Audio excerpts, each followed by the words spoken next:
క్రైస్తల మన ప్రభువును లోకరక్షకుడైన యేసుక్రీస్తు నామమున పేరిట అందరికీ వందనాలు.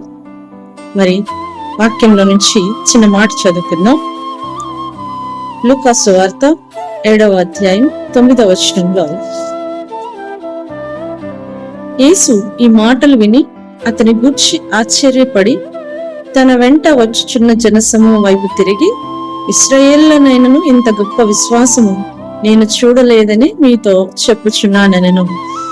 ఆశ్చర్యకరుడైన యేసుకి ఆశ్చర్యం కలిగించిన శతాధిపతి యొక్క విశ్వాసం గురించి ఈరోజు ధ్యానించుకుందాం.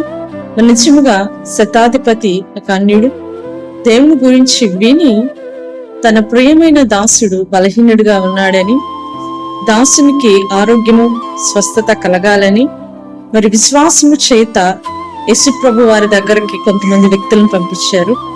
నిజంగా శతాధిపతి అయిన ఆ అధికారి ఒక అన్యుడైనప్పటికీ దేవుని యందు విశ్వాసం కలిగి ఆయన మాట మాత్రం సెలవిస్తే చాలు నా దాసుడు బాగుపడతాడని ఆ మాటలు చెప్తూ నిజంగా ఆశ్చర్యకరుడైన యేసుకే శతాధిపతి యొక్క విశ్వాసం చూసినప్పుడు ఆశ్చర్యం కలిగించింది. నా ప్రియ దేవుని బిడ్డలారా, మరి విశ్వాసులుగా ఉంటూ దేవుని బిడ్డల్లా పిలువబడుచున్న మనకు కూడా ఒక అన్యుడైన శతాధిపతికి ఉన్న విశ్వాసం కలిగి ఉన్నామో లేదో ఒకసారి పరిశీలన చేసుకుందాం. నిజంగా శతాధిపతి లాంటి విశ్వాసం మనందరి జీవితంలో దేవుడు దయచేయనుగాక.